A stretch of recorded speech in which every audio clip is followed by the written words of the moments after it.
Shri Gurubhyo Namaha. Namaste.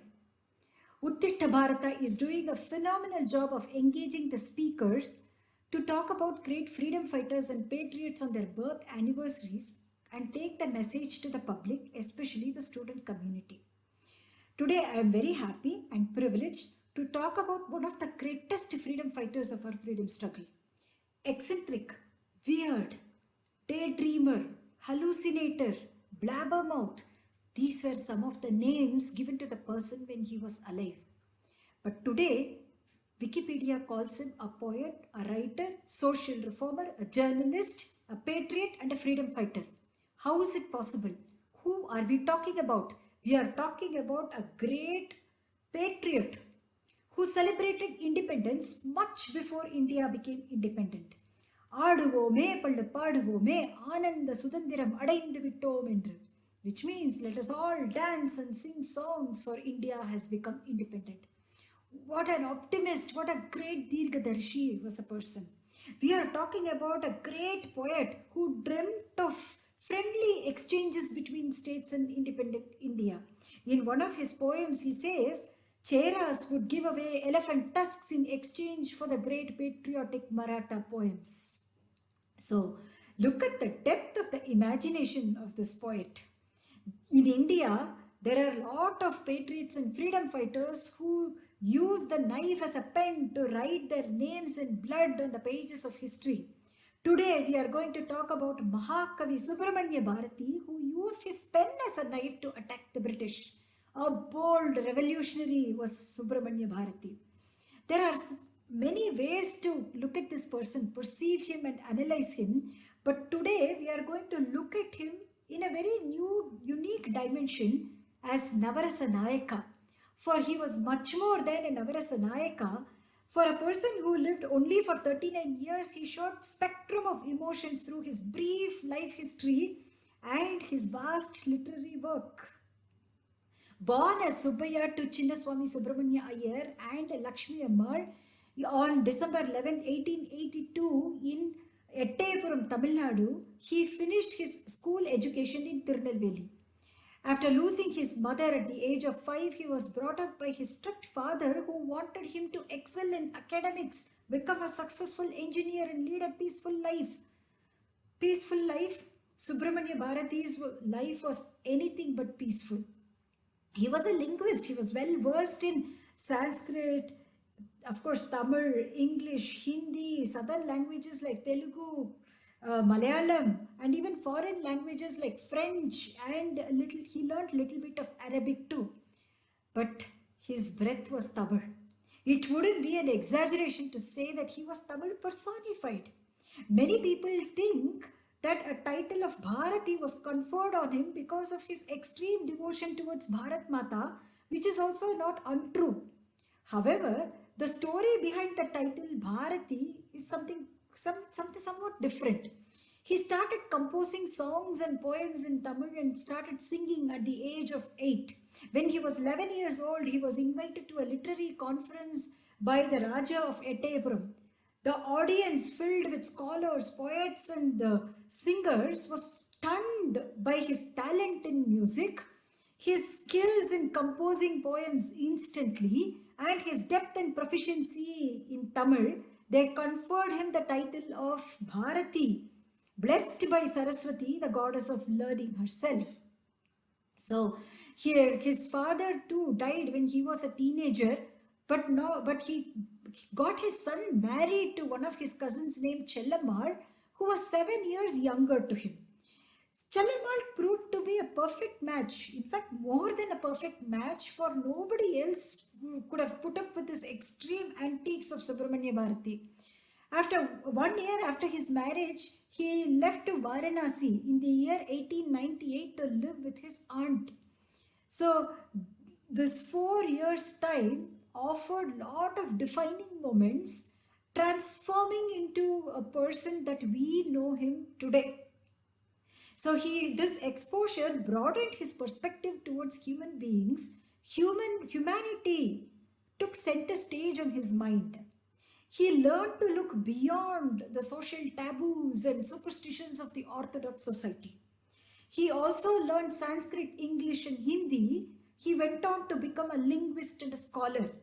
This is where he also got exposed to spirituality and nationalism, because he got opportunity to listen to a lot of speeches by eminent speakers that made him understand the pathetic situation that India was in and the dire need for people to rise up and fight against the British. So it is also believed that he was so impressed by the Sikhs that he too started wearing turban, sporting a beard, and started walking with upright back. After his education, he worked as a court poet in Ettayapuram for a couple of years. Then briefly he also worked as a school teacher in Madurai. But his natural inclination towards the outside world brought him closer to print media. So G. Subramanya Iyer, who ran a newspaper called Swadeshamitran, came across article written by Bharati, immediately invited him to join as assistant editor, which he gladly accepted. This marked the beginning of the journey of journalism. After that, he worked in several newspapers like Chakravartini, Vijaya, India, Balabharatam, Suryodayam, Pondicherry Weekly, and several other newspapers. His main objective of being in print media was to instill patriotism and courage in the minds of the people. Bhaya, fear, the basic emotion of all the living beings on this planet. That is why all the compositions, all his writings, poems and articles exuded Veera Rasa to counter that fear factor. It was drenched in Veera Rasa. It exuded the flames of patriotism and courage, urging the people to wake up and rebel against the British. One of his famous compositions, Achamillai, Achamillai, Achamendadillaye, Uchimi the Vanidinda Bodilum, Achamillai, Achamillai, Achamendadillaye, literally translated to, have no fear. There is nothing called a fear. Do not be afraid. Have no fear even when the whole world stands against you, even when you have lost everything, and even when the sky falls on you. Let one thing not touch you, and that is fear.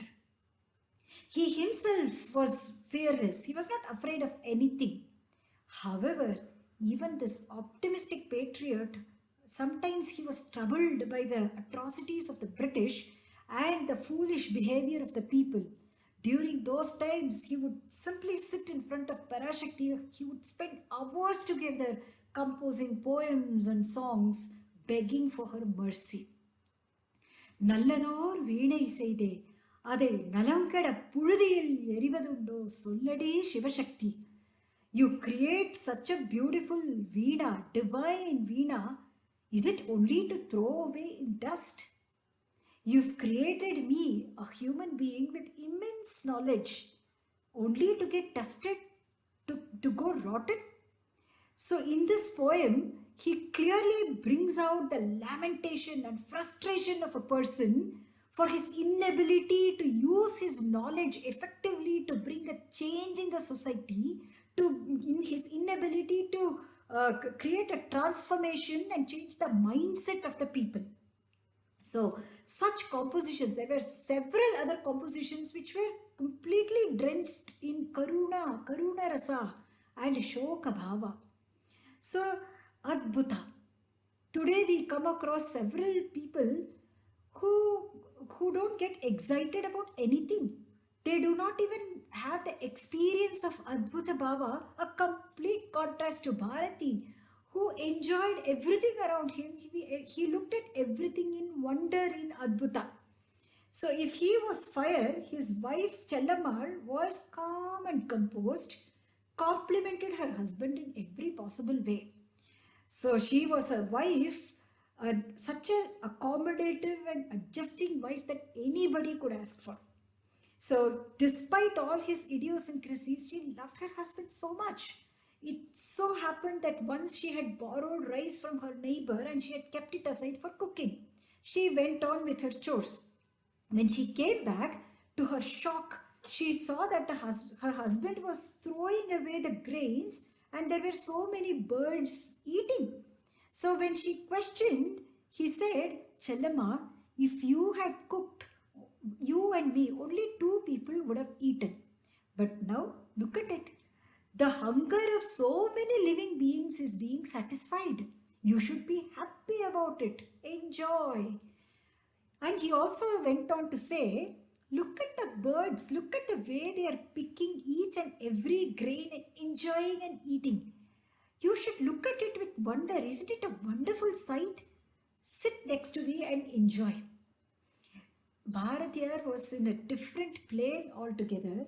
People did neither understood him nor his logic. He simply celebrated life.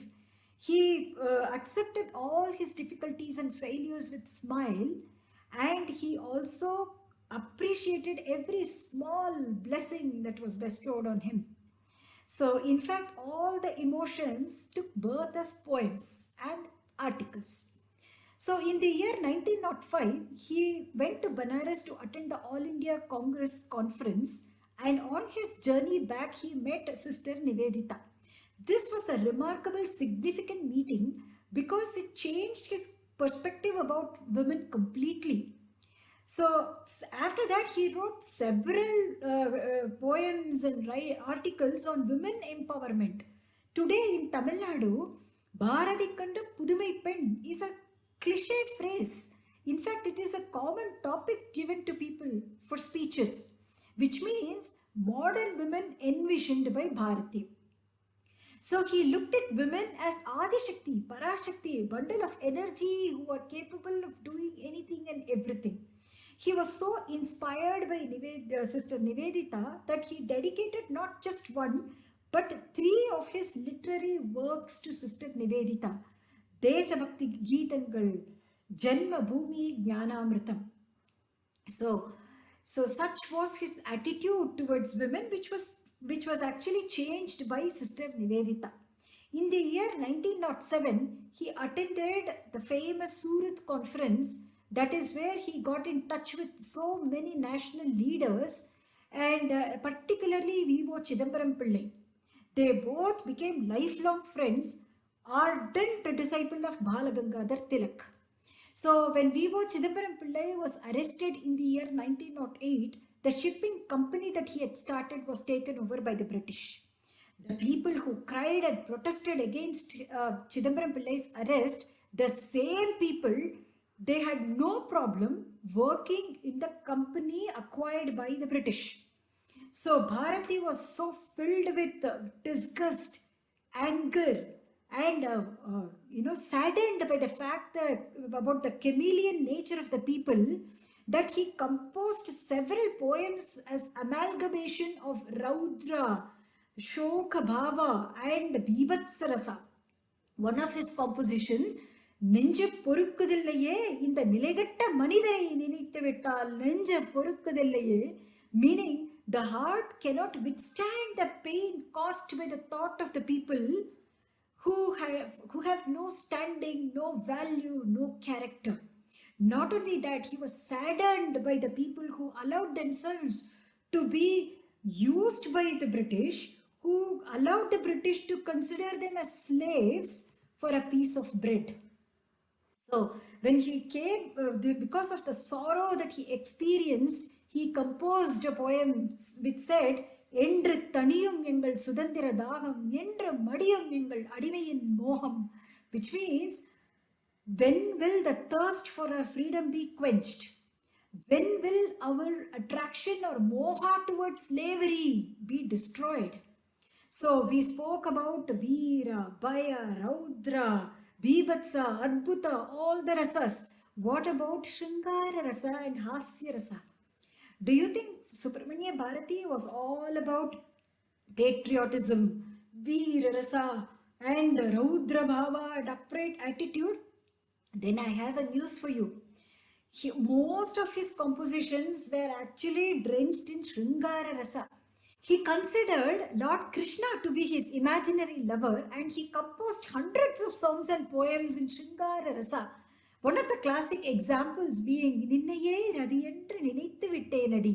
I consider you as Rati herself was one of the examples of Shringara Rasa. So, and not just that, one more classic example was Theerada Vilayattu Pillai. So, which actually was a classic example of Hasya Rasa. In this poem, all the Gopikas, they complain about the mischief behavior of Lord Krishna, pulling her hair, taking away the clothes and stealing butter in a very endearing manner. There is not a subject that Bharati has not touched. The diverse topics and subjects that he has written poem on, name it, you have it. Courage, humanity, equality, sun, moon, stars, the caste system, birds, animals, name anything and you have a poem from Subramanya Bharati. He also composed poems for children, especially to instill values in them. However, his love towards Bharat Mata was something amazing, supreme and unparalleled. Most of his compositions like Vetriyettu Dikkumetta Kottumurase, Bharata Desham endru Thol Kottuvom are even sung today by several singers in Tamil Nadu. Every time when somebody sings such a composition, the flowers and the garland reaches the feet of Bharat Mata. In 1908, when the proprietor of India newspaper got arrested, Bharati had to take refuge in Pondicherry, the French quarters. He spent 10 years of his time there from 1908 to 1918. That is the time when he spent with revolutionaries like Aurobindo Ghosh and VVS Iyer. So after 10 years, he assumed that all the problems would have been solved, and in 1918, when he tried to enter British India again, he was arrested. He had to spend a few months there. Even though it was for a very brief period, it took a toll on his health. It started deteriorating. So, and also the family was suffering from poverty, so he moved to Chennai and he resumed his work in Swadeshamitra to run his livelihood. So, unfortunately, one of the temple elephants whom he used to feed every day attacked Subramanya Bharati one day. He was immediately hospitalized. However, it was only a matter of few months. People thought he recovered from the attack, but on September 11th, 1921, Subramanya Bharati left this world, leaving behind all the literary works that are doing their duty diligently of spreading the fragrance of the Mahakavi. So, it is also a sad fact that only 40 people attended his funeral. The last speech that he gave was in one of the libraries in Erode, ironically on the topic man is immortal. I would like to conclude with two messages. One is, there are so many colleges and universities on the name of Subramanya Bharati. But the bigger question is, how much of his literary work is part of the syllabus? Isn't it the true homage to the great Mahakavi? Today, his name and fame is limited to Tamil Nadu or maybe in the southern part of India. He deserves beyond this something better. Every citizen of this country should know about this great poet and his great compositions. So he was a hallucinator who hallucinated about Parashakti right in front of him and composed hundreds of songs and poems that we are enjoying today. Of course, he was a dreamer who dreamt about the independence of India all the time. Of course, he was eccentric and weird because he was much ahead of his times and people could not understand his vision. He was a blabbermouth. But today, the words of the blabbermouth is what we consider as pearls of wisdom. Many a times we say that the lives of the people are open books. It is completely true in case of Subramanya Bharati. His life is an open book. The volumes that he has written talks about him and the nature of a person he was. So let us open the books of Subramanya Bharati and to understand the Navarasa Nayaka in a much better way. ಧನ್ಯವಾದಗಳು.